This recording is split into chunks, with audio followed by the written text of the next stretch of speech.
ನಮಸ್ತೆ ಕರ್ನಾಟಕ ಮತ್ತೊಂದು ವಿಡಿಯೋಗೆ ತಮ್ಮೆಲ್ಲರಿಗೂ ಸ್ವಾಗತ. ಇವತ್ತು ನಾವು ಬಂದವರಿ ಬೆಳಗಾವಿ ಜಿಲ್ಲೆ ಬೈಲಹೊಂಗಲ ತಾಲೂಕಿನ ಸಂಗೊಳ್ಳಿ ಗ್ರಾಮದಲ್ಲಿ ನಿರ್ಮಾಣವಾಗಿರುವ ಕ್ರಾಂತಿವೀರ ಸಂಗೊಳ್ಳಿ ರಾಯಣ್ಣನ ಶೌರ್ಯ ಭೂಮಿಗೆ.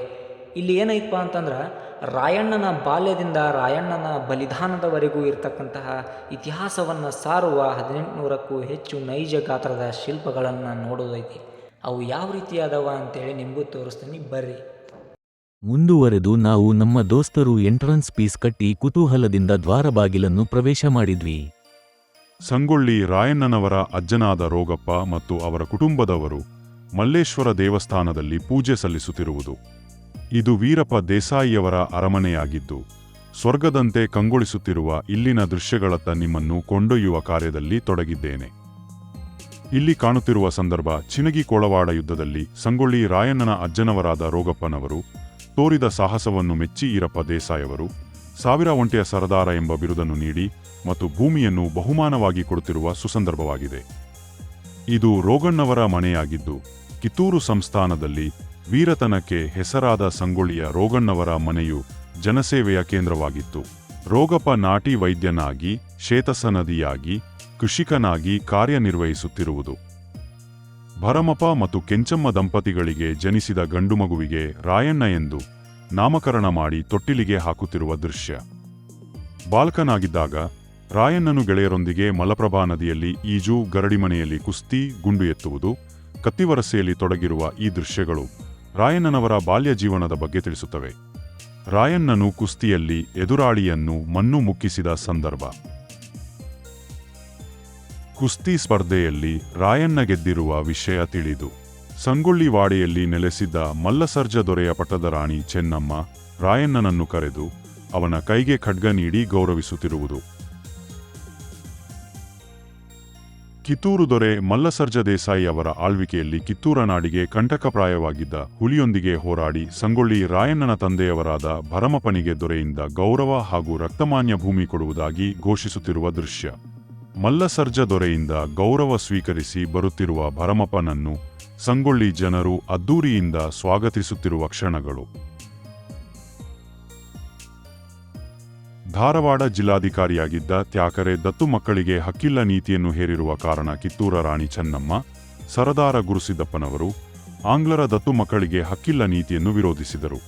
ಆಗ ತ್ಯಾಕರೆಯ ವಿರುದ್ಧ ರಾಯಣ್ಣನ ಪ್ರತಿಕ್ರಿಯೆ ಬ್ರಿಟಿಷರ ಮೈ ನಡಗಿಸುವಂತಿತ್ತು.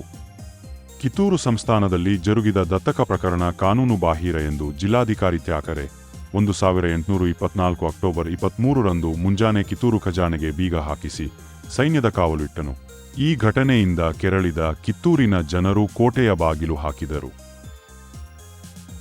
ಸೂರ್ಯ ಮುಳಗದ ಸಾಮ್ರಾಜ್ಯ ಎಂದು ಹೆಸರಾಗಿದ್ದ ಬ್ರಿಟಿಷ್ ಸಾಮ್ರಾಜ್ಯವು ಕನ್ನಡ ನೆಲದಲ್ಲಿ ರಾಣಿ ಚೆನ್ನಮ್ಮಳ ನೇತೃತ್ವದಲ್ಲಿ ನಡೆದ ಯುದ್ಧದಲ್ಲಿ ಸೋತು ಶರಣಾಗತವಾಯಿತು.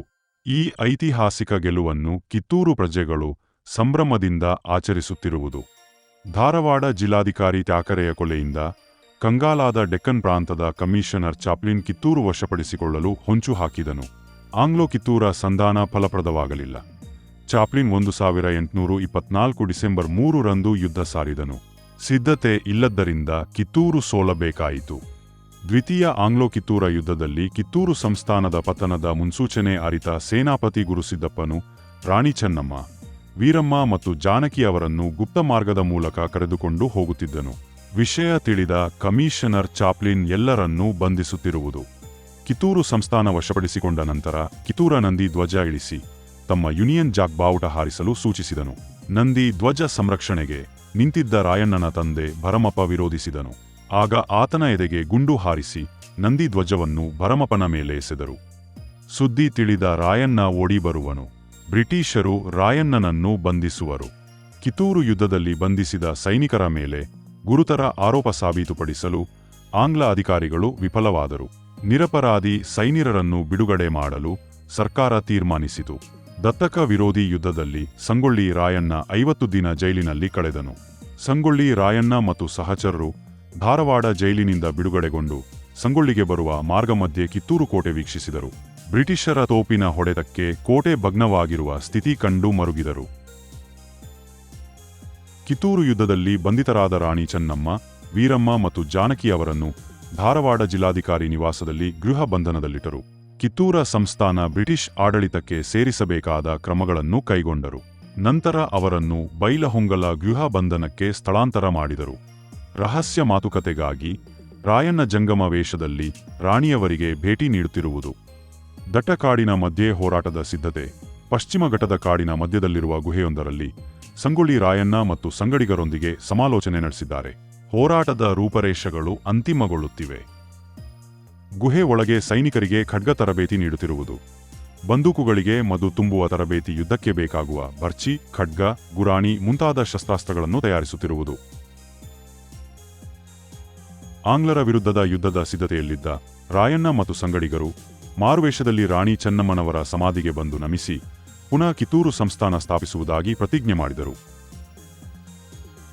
ರಾಯಣ್ಣನು ಕಂದಾಯವನ್ನ ನಿರಾಕರಿಸಿ ಇನಾನ್ ಕಾಯ್ದೆಗೆ ವಿರೋಧ ವ್ಯಕ್ತಪಡಿಸುತ್ತಿರುವುದು. ಕೆರಳಿದ ಅಮಲ್ದಾರ ಆತನನ್ನು ಬಂಧಿಸಲು ಸೂಚಿಸುತ್ತಾನೆ. ಅಮಲ್ದಾರ ಆದೇಶದಂತೆ ಪೊಲೀಸರು ರಾಯಣ್ಣನನ್ನು ಬಂಧಿಸಿ ಒಯ್ಯುತ್ತಿರುವನು. ಗ್ರಾಮಸ್ಥರು ಜೈಲಿನಲ್ಲಿದ್ದ ರಾಯಣ್ಣನಿಗೆ ಭೇಟಿಯಾದ ಕ್ಷಣಗಳು.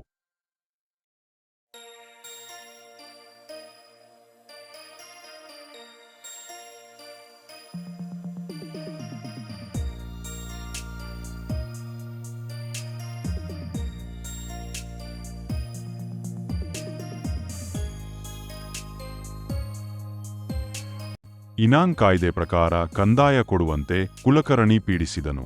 ಆಗ ಕೆಂಚಮ್ಮ ನಮ್ಮ ಮನೆತನದ ಪೂರ್ವಜರು ಶೌರ್ಯದಿಂದ ಪಡೆದ ಇನಾಂ ಭೂಮಿಗಳ ಕಂದಾಯ ಕೊಡುವುದಿಲ್ಲ ಎಂದು ನಿರಾಕರಿಸಿದಳು.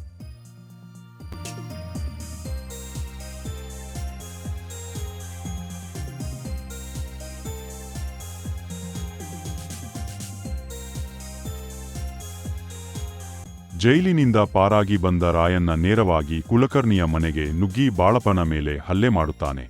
ಬ್ರಿಟಿಷ್ ಸರ್ಕಾರದ ಇನಾನ್ ಕಾಯ್ದೆ ವಿರೋಧಿಸಿ ಕಿತ್ತೂರು ನಾಡಿನ ಜನತೆ ತೀವ್ರ ವಿರೋಧ ವ್ಯಕ್ತಪಡಿಸಿತು. ಸಂಗೊಳ್ಳಿ ರಾಯಣ್ಣನ ಇನಾಂ ಭೂಮಿ ಮುಟ್ಟುಗೋಲು ವರದಿ ಹೊರಬೀಳುತ್ತಿದ್ದಂತೆ ಅನೇಕ ಶೇತಸನದಿ ಭೂಮಿಗಳನ್ನು ಸರ್ಕಾರ ಮುಟ್ಟುಗೋಲು ಹಾಕಿಕೊಳ್ಳಲು ಪ್ರಾರಂಭಿಸಿತು. ಕಿತ್ತೂರು ಸೈನ್ಯ ಸಂಗೊಳ್ಳಿ ಕುಲಕರ್ಣಿಯ ಜಮೀನಿಗೆ ಆಗಮಿಸಿತು. ಅಲ್ಲಿಯ ಜೋಳದ ಬಣವಿಗಳಿಗೆ ಬೆಂಕಿ ಹಚ್ಚಿದರು. ಇದನ್ನು ತಡೆಯಲು ಆಂಗ್ಲ ಸೈನ್ಯ ಆಗಮಿಸಿತು. ಭಯಂಕರ ಯುದ್ಧ ನಡೆಯಿತು. ಸಂಗೊಳ್ಳಿ ರಾಯಣ್ಣನ ನೇತೃತ್ವದಲ್ಲಿ ನಡೆದ ಪ್ರಥಮ ಆಂಗ್ಲ ಶೇತಸನದಿ ನೇರ ಯುದ್ಧ ಇದಾಗಿತ್ತು. ರಾಯಣ್ಣನು ಹೈದರಾಬಾದ ಪ್ರಾಂತ್ಯಕ್ಕೆ ಸೇರಿದ ಸುರಪುರ ಸಂಸ್ಥಾನದ ಕೃಷ್ಣಪ್ಪ ನಾಯಕರ ಭೇಟಿಗೆ ತೆರಳುತ್ತಾನೆ. ಅವರನ್ನು ಭೇಟಿಯಾಗುವ ಪೂರ್ವದಲ್ಲಿ ಅವರ ಸಂಸ್ಥಾನಕ್ಕೆ ಕಂಟಕವಾಗಿದ್ದ ಭರಮನಾಯಕ ಎಂಬ ದರೋಡೆಕೋರನ ಜೊತೆಗೆ ಖಡ್ಗಕಾಳಗದಲ್ಲಿ ಹತ್ಯೆ ಮಾಡುತ್ತಾನೆ. ಸಂಗೊಳ್ಳಿ ರಾಯಣ್ಣ ಕೌಲಗುಡ್ಡ ಸಭೆಯ ತೀರ್ಮಾನದಂತೆ ದತ್ತುಪುತ್ರನನ್ನು ತಮ್ಮ ರಾಜನೆಂದು ಸ್ವೀಕರಿಸಿ ಆತನನ್ನು ತಮ್ಮ ವಶಕ್ಕೆ ಪಡೆಯಲು ಮಾಸ್ತಮರಡಿಯ ಬಾಳನಗೌಡರ ಮನೆಗೆ ಆಗಮಿಸಿ ಆತನನ್ನು ತಮ್ಮ ಜೊತೆಗೆ ಕರೆದುಕೊಂಡು ಹೋಗುವುದು.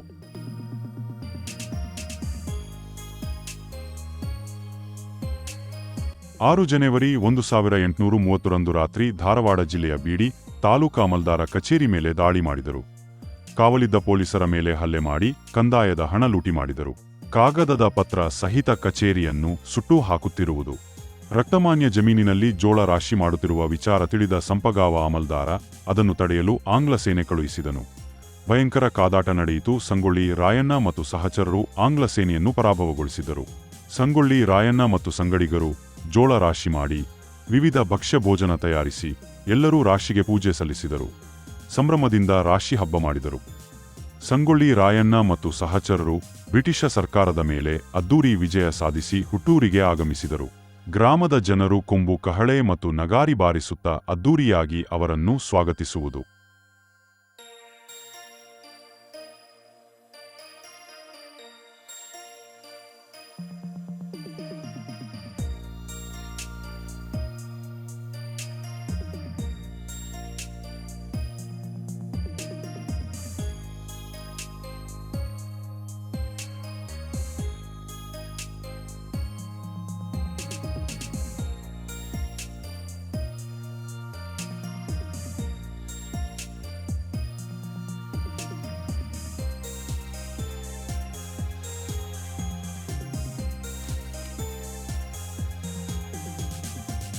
ರಾಯಣ್ಣನ ತಂಗಿ ಮಾಯವ್ವಳ ಭೇಟಿಗೆ ಮುಳಕೂರಿಗೆ ಬಂದನು. ಮಾಯವ್ವ ಖುಷಿಯಿಂದ ಬರಮಾಡಿಕೊಂಡಳು. ಅವಳ 6 ತಿಂಗಳ ಮಗುವನ್ನು ಮುದ್ದಾಡಿದನು. ರಾತ್ರಿ ಮಲಗಿದ ಮೇಲೆ ಆಂಗ್ಲ ಸೈನಿಕರು ಮನೆಗೆ ಮುತ್ತಿಗೆ ಹಾಕಿದರು. ಮನೆಯ ಮೇಲೆ ಗುಂಡಿನ ದಾಳಿ ನಡೆಸಿರುವುದು. ಧಾರವಾಡ ಜಿಲ್ಲಾಧಿಕಾರಿ ಕಚೇರಿಯಲ್ಲಿ ಜಿಲ್ಲಾಧಿಕಾರಿ ನಿಸ್ಕತ್ ನೇತೃತ್ವದಲ್ಲಿ ಸಂಗೊಳ್ಳಿ ರಾಯಣ್ಣ ಮತ್ತು ಸಂಗಡಿಗರ ಬಂಧನಕ್ಕೆ ಸಂಚು ರೂಪಿಸತೊಡಗಿದರು. ಅಳ್ನಾವರದ ಡೋರಿಹಳ್ಳದ ಬಳಿ ಸ್ನಾನ ಮಾಡುವ ಸಂದರ್ಭದಲ್ಲಿ ರಾಯಣ್ಣನನ್ನು ಮೋಸದಿಂದ ಬಂಧಿಸಲಾಗುತ್ತದೆ. 1830 ಡಿಸೆಂಬರ್ ತಿಂಗಳಿನಲ್ಲಿ ಸ್ಪೆಷಲ್ ಕೋರ್ಟ್ ಜಡ್ಜ್ ಆಗಿರುವ ಕಮಿಷನರ್ ಎಂಡರ್ಸನ್ ಆತಂಕಕಾರಿ ಆದೇಶವನ್ನು ಹೊರಡಿಸುತ್ತಾರೆ. ರಾಯಣ್ಣನು ಕಾನೂನುಬಾಹಿರ ಚಟುವಟಿಕೆಗಳಲ್ಲಿ ತೊಡಗಿಕೊಂಡಿರುವ ಕಾರಣ ಗರಿಷ್ಠ ಶಿಕ್ಷೆ ಒದಗಿಸುವಂತೆ ಆದೇಶವನ್ನು ಹೊರಡಿಸಿದರು. ರಾಯಣ್ಣನು ನಂದಗಡದ ಜನರ ಮುಂದೆ ನನ್ನನ್ನು ಅಂತ್ಯ ಮಾಡಿ ಎಂದು ಬ್ರಿಟಿಷರಲ್ಲಿ ಕೇಳಿಕೊಂಡನು. ಬಹುಶಃ ಈ ದೃಶ್ಯ ಜನರನ್ನು ಬ್ರಿಟಿಷರ ವಿರುದ್ಧ ಜನರು ದಂಗೆ ಏಳಲಿ ಎಂಬ ಕಾರಣಕ್ಕೋ ರಾಯಣ್ಣ ಈ ರೀತಿಯಲ್ಲಿ ಹೇಳಿರಬಹುದು. ಅವರಲ್ಲಿನ ಸ್ವಾತಂತ್ರ್ಯ ಪಡೆಯುವ ಕಿಚ್ಚನ್ನು ಸಾವಿನ ಕೊನೆಯ ಕ್ಷಣದಲ್ಲೂ ಕಾಣಬಹುದಾಗಿದೆ. ನಂತರದಲ್ಲಿ ಬಿಚ್ಚುಗತ್ತಿ ಚೆನ್ನಬಸವಣ್ಣನವರು ಮಾರುವೇಷದಲ್ಲಿ ಬಂದು ರಾಯಣ್ಣನ ಸಮಾಧಿ ಸ್ಥಳದಲ್ಲಿ ಒಂದು ಆಲದ ಮರವನ್ನು ನೆಡುತ್ತಾರೆ.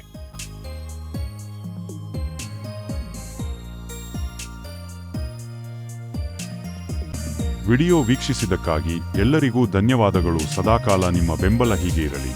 ಇಂತಿ ನಿಮ್ಮ ಹೃದಯವಾಸಿ ಕನ್ನಡಿಗ.